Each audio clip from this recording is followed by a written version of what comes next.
Bonjour à toutes, bonjour à tous. Alors aujourd'hui, je voulais vous faire une vidéo sur les énergies du moment et notamment sur ce qui a pu se passer cette semaine. C'était la pleine lune qui était là et elle a été costaud, c'est le moins qu'on puisse dire.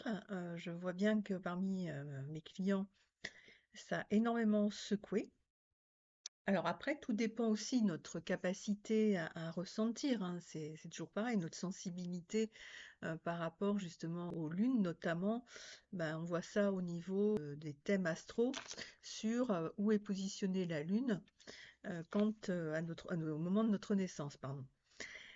Et on a donc plus ou moins cette sensibilité, mais là je dois dire que celle qui est arrivée, quand on disait que 2025 c'était vraiment une année où on allait épurer, ben là, c'est vraiment, là, on l'a vraiment senti. Ça avait commencé gentiment à monter, on va dire, au mois de janvier, mais là, ouais, non, là, ça a vraiment beaucoup secoué.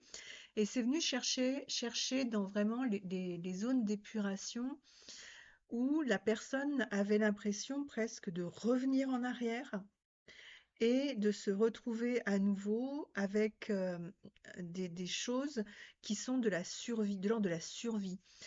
Qui sont de l'ordre de mort et presque résurrection.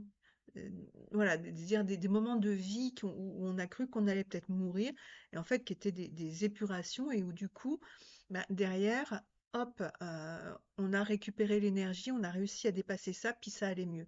Et bien là, c'est comme s'il y avait eu une nouvelle vague, là, c'est alors entre Pluton et compagnie, Pluton et 2025, on va dire, là je pense on a du costaud.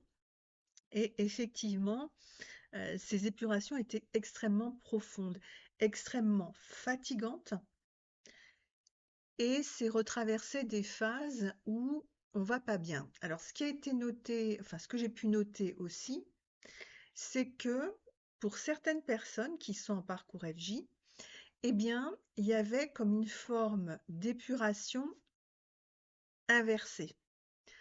C'est-à-dire, pour les polarités yang, eh bien, c'était une épuration qui se faisait cette fois-ci au niveau plus de l'énergie. D'un point de vue énergétique, le ressenti était là, comme si finalement ça ne leur appartenait pas. Et effectivement, ce n'était pas forcément quelque chose qui leur appartenait, mais qui appartenait à leur autre, qui lui était en train de vivre dans la matière, eh bien, ce que la polarité yang était en train de ressentir. Alors, elle aussi dans la matière, mais de manière très différente de ce que j'ai pu entendre, dire quelque chose qui était plus de sentir qu'il y avait une énergie qui était là, qui n'était pas, qui ne leur appartenait pas, et elle ne comprenait pas pourquoi c'était venu les chercher à ce moment-là. Et puis quand on regardait, eh bien, dans l'énergie, en tout cas, moi ce que je percevais, c'était que finalement c'était leur autre qui était polarité yin, en train de faire une épuration, mais lui au niveau du corps. Vous voyez l'inversion? Dire que la polarité yin, normalement, elle est beaucoup plus dans le sensitif, dans l'énergétique, et la polarité yang va être plus dans la matière. Et bien là, c'est comme si l'épuration était inversée. J'ai pas trouvé d'autres mots pour l'expliquer, mais tout d'un coup, c'était la polarité yin qui rentrait vraiment dans la matière avec une épuration au niveau de la matière très forte, un peu ce qu'avait pu ressentir parfois la polarité yang au moment de sa nuit noire de l'âme, bah là c'était la polarité yin qui se le prenait. Et puis la nuit noire de l'âme de la polarité yin qui est beaucoup plus, alors oui, qui est dans le corps parce que ça nous oblige à aller dans la matière, mais néanmoins ça reste quelque chose qui passe d'abord par le sensitif. On sent les choses puis on les comprend pas. Et ben là la polarité yang c'est ce qu'elle était en train de vivre. Donc c'était assez curieux de remarquer, enfin, ça m'a un peu interpellée quand même, parce que au départ, j'avais une personne qui était dans ce cas-là, puis j'en ai une deuxième et une troisième. Et là, je me suis dit, mince, qu'est-ce qui se passe? C'est comme s'il y avait une inversion presque de polarité qui se faisait, et que l'épuration, du coup, bah, elle se faisait en fonction de cette acquisition peut-être, ou rééquilibrage de la polarité secondaire, on va dire, puisque de toute façon, on a en nous, même quand on est yin, on a notre petit rond yang, et quand on est yang, on a notre petit rond yin à l'intérieur, c'est-à-dire que le féminin est quand même présent, et le masculin est quand même présent pour la polarité yin. Et là, C'est comme si les polarités yin épuraient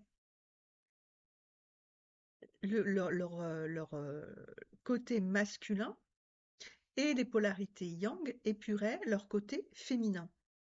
Donc enfin, j'ai trouvé ça assez intéressant à regarder aussi comme mouvement.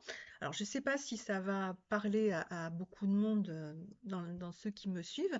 En tout cas, si vous aussi, ça vous parle et qu'il y a eu quelque chose de cet ordre-là, bah, je serais assez intéressée de voir vos commentaires parce que je n'avais encore jamais entendu parler vraiment de cette histoire-là.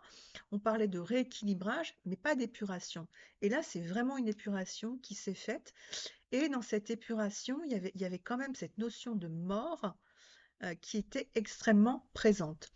Soit ce sont des gens qui ont vécu beaucoup de morts autour d'eux, et tout d'un coup, il y a des prises de conscience sur l'idée de la finitude et la peur de la finitude, puisque quand on a vécu comme ça beaucoup de drames dans sa vie, eh bien, cette idée aussi de finitude fait peur. Et souvent, de ce que j'ai pu voir aussi là dernièrement dans ma patientèle, eh bien, c'est que les personnes, à ce moment-là, mettent en suspens tout un tas de choses dans leur vie.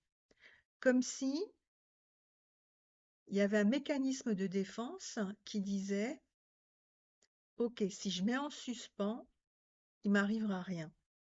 Si je mets en suspens, je vais éviter le pire.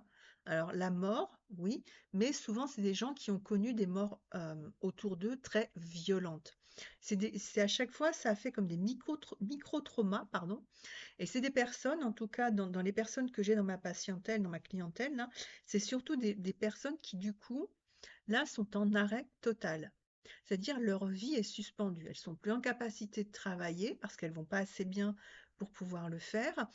C'est des personnes qui n'arrivent pas à terminer ce qu'elles ont commencé, qui ont du mal à aller au bout des réflexions, qui ont du mal à parfois même avoir le sentiment d'avancer dans leur vie parce que tout est mis en suspens.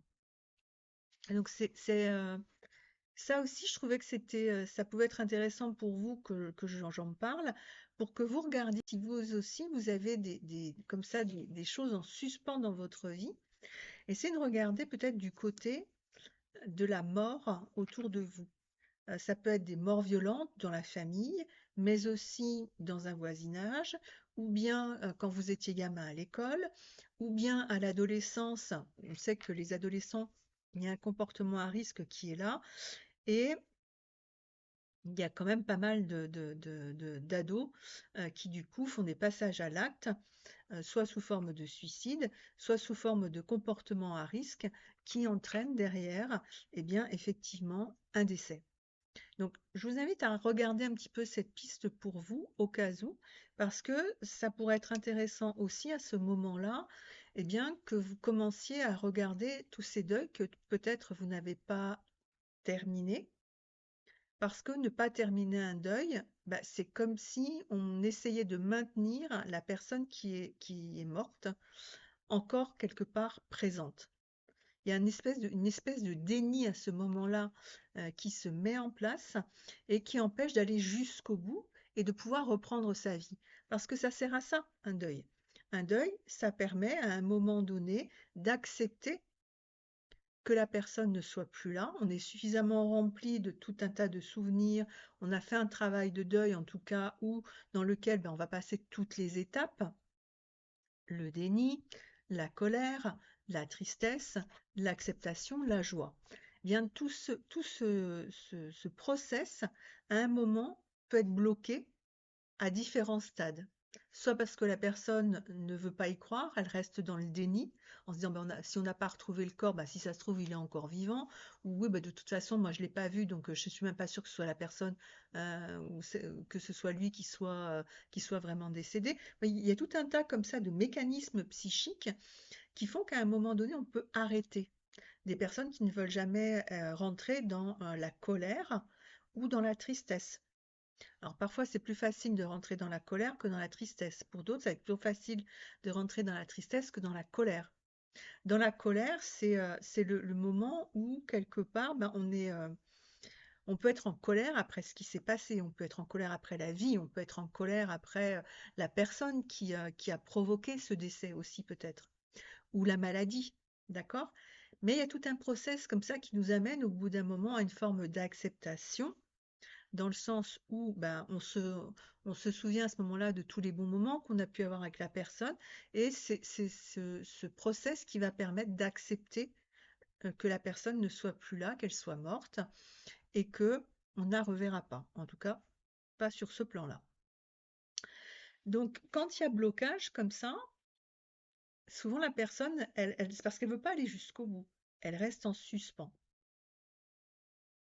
Il y a une personne que je connais comme ça qui a arrêté tous les papiers. Elle est incapable de faire des papiers maintenant dans sa vie. Elle n'y arrive pas. Régulièrement, elle entretenait sa maison, elle faisait des choses. Là, ça doit faire à peu près 15 ans. Elle est complètement bloquée, elle n'y arrive pas. Et elle ne comprenait pas pourquoi elle n'y arrivait pas. Donc je vous invite à aller regarder toute cette partie-là. Et ça peut être aussi des moments de traumatisme, parce que là c'est vraiment des traumas, hein, j'ai l'impression qu'ils sont levés, et dans notre rapport à la vie et à la mort.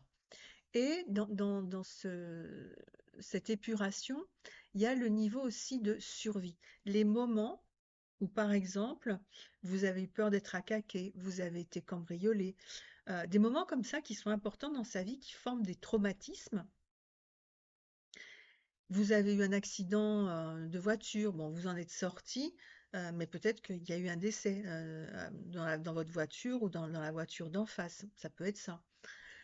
C'est des moments où peut-être, bah, je sais pas moi, vous avez eu peur parce que la nuit on a failli vous attaquer ou on vous a attaqué puis vous avez réussi à vous sauver. Vous voyez, c'est des moments où on est vraiment dans la survie existentielle, et c'est comme si les personnes étaient restées bloquées dans cette survie existentielle. C'est-à-dire qu'il n'y a pas eu possibilité de dépasser ce traumatisme, le cerveau a cristallisé l'information, et c'est comme si là en ce moment, tout remontait. Et là, vous le prenez en pleine face, avec tout d'un coup ce sentiment de perdre pied, là encore, et de vous demander comment vous allez pouvoir faire pour pouvoir dépasser ça.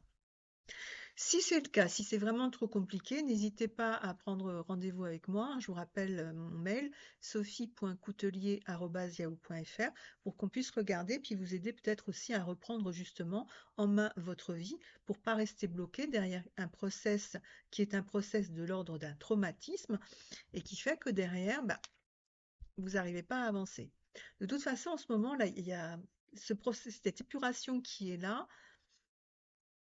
elle vient challenger tout ça. Ça peut être aussi des moments où vous avez pu être malade, avoir un cancer ou bien une maladie grave, une pneumopathie ou des choses comme ça, et où vous avez eu peur de mourir. Mais en tout cas, ce que je sais, c'est que là, c'est très très lié avec l'histoire du rapport à la vie, à la survie et à la mort. Donc, je vous invite à vraiment jeter un œil là-dessus pour, voilà, ça vous donne un axe en tout cas de travail possible, de façon à ce que vous puissiez avancer sans que ça dure trop longtemps.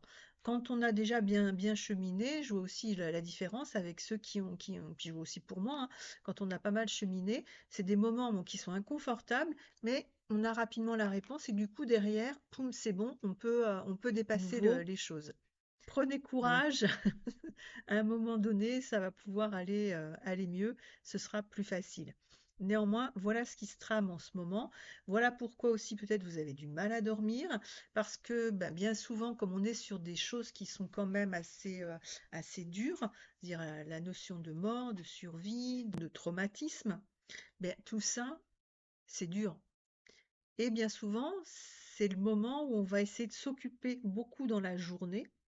Alors, soit en travaillant plus, soit en passant son temps à lire, à regarder des séries, à être tout le temps à droite à gauche, parce qu'on ne veut pas aller là-dedans. Ce qui fait que, généralement, c'est la nuit qu'on est réveillé. Tout d'un coup, il y a un petit réveil là qui se fait sur les 2-3 heures du matin. Et puis bah là, tout d'un coup, les angoisses remontent parce que bah, justement, la nuit, on est plus disponible aussi. Et là, le cerveau, bah, il fait son job. Il nous réveille pour nous dire, eh oh, là, il y a un truc que tu dois aller voir. Alors, c'est pas forcément super agréable. Néanmoins, à nouveau, quand vous êtes la nuit réveillé et que ça galope dans votre tête, il y a une petite chose que je vous invite à faire, c'est de noter. Parce que tant que vous noterez pas les choses, votre cerveau, il va dire, eh oh, il faut que tu te souviennes de ça, il faut que tu te rappelles de ça. Et donc, si vous ne le faites pas, votre cerveau va continuer de vous alerter. Le fait de noter, vous mettez à l'extérieur ce qui est à l'intérieur. C'est comme si quelque part, vous faisiez du ménage en interne à ce moment-là. Donc, c'est toujours intéressant d'avoir un cahier à côté de votre lit ou un petit carnet où vous allez pouvoir noter là ce qui est en train de se mettre à jour pour vous, de manière à pouvoir, allez, ça c'est fait, je peux le dégager. Et puis, il y a peut-être des mémoires à reprogrammer, des prises de conscience qui sont à faire aussi sur, OK, maintenant, j'ai changé, les choses ont changé, je peux cesser d'être dans une forme de survie existentielle, même si actuellement, c'est quand même extrêmement compliqué hein, aussi dans le monde. On peut voir, ne serait-ce qu'au niveau de la France, cette histoire-là de pouvoir récupérer de l'argent à tout prix par tous les bouts là, du gouvernement, ben, ça met à mal quand même un bon nombre de personnes, hein. Donc, tout ça fait qu'on a une atmosphère qui était très lourde là dernièrement et ça va continuer, hein. De toute façon, le premier semestre va être lourd. Ça, à mon avis, jusqu'au mois d'août à peu près, on risque d'être dans des zones comme ça. Donc, pensez à bien vous ancrer. Faites-vous aider si vous sentez que ça chahute de trop, parce que de toute façon, c'est pas en restant seul non plus que ça va pouvoir vous aider. Le plus vite vous mettez le doigt sur ce qui est en train de se jouer, le plus vite vous êtes capable de le dépasser et donc de passer à autre chose. C'est quand même un petit peu le but.